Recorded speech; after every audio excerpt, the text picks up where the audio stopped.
चिल्लाले संभाल माल रे लइका चिल्लाले संभाल माल रे रोड पे चले लुका भाग जा रे।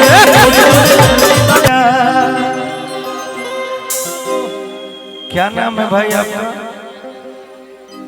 आप भूल गए, आपके मूवी में काम किए हैं। तो नाम बताइए, भाई लोग को बताइए। चांदनी राय। चांदनी। और त्योहार का नाम है अंजलि। अंजलि खातिर ताली बजाओ कि जब निकले लो घर से बहरिया आ चाहे सभे लड़ावल नजरिया कि सब छुवल चाहे तोहरो गुरगल रे। साचो साचो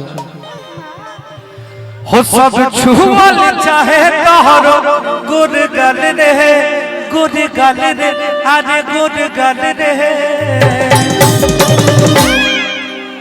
कि गोरी तोर चुनरी बा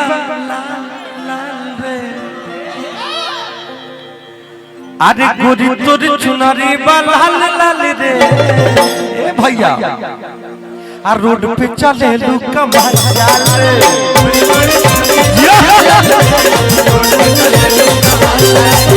गोरी तोर चुनरी बा लाल लाल रे रोड पे चले लू कमाल रे।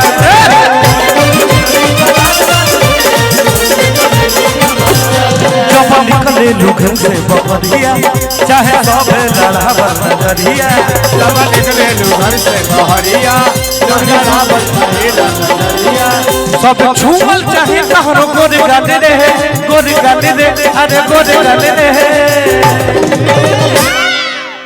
कि लइका चिल्लाले सा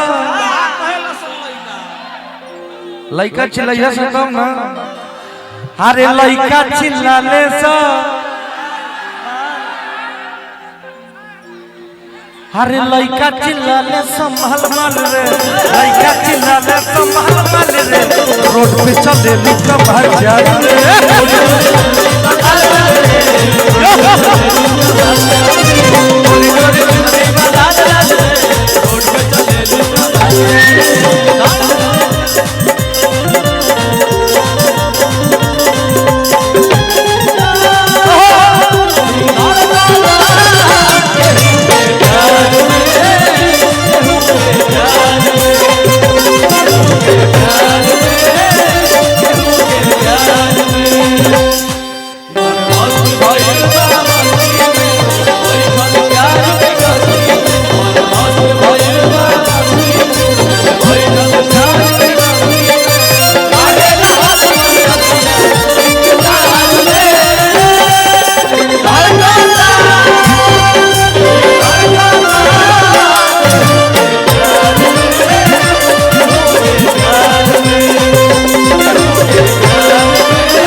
बेटा क्या नाम है आपका?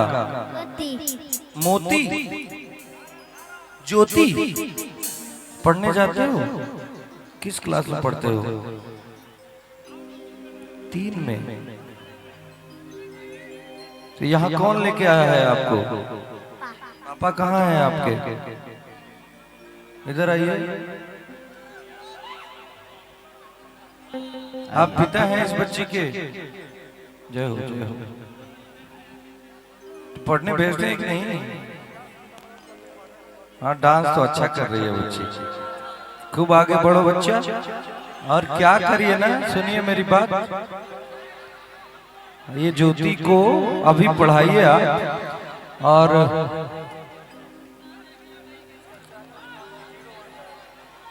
जीरो 1 जया ज्योति खूब आगे बढ़ो बेटा, ठीक है। और इसको ना डांस कराइएगा लेकिन सोलो एक गाना बजवा के करवा दीजिएगा, ऐसे कर रही है अच्छा नहीं लग रहा है, ठीक है। छोटी बच्ची है ना, ठीक है। जाओ बेटा खूब खुश रहो, जाओ खूब खुश रहो। कि जौने कल जवा में काडलू पढ़ारी जौने कलजवा में काडलू पढ़ारी अरे लइका लइका में होला लड़ाई होला लड़ाई होला लड़ाई होला लड़ाई होला लड़ाई कि गोपालगंज कलजवा में काडलू पढ़ारी चढ़ाई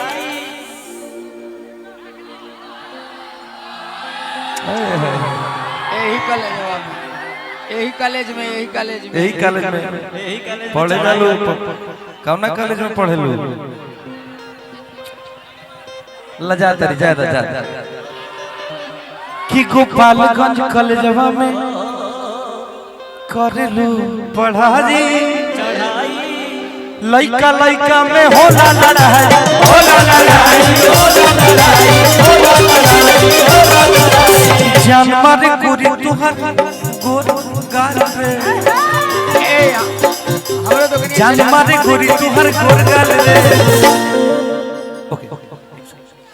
आदि जान मारे गोरी तुहर गोर गाल रे आ रोड पे चले लू कमाल चाल रे गोरी गोरी चले बाबा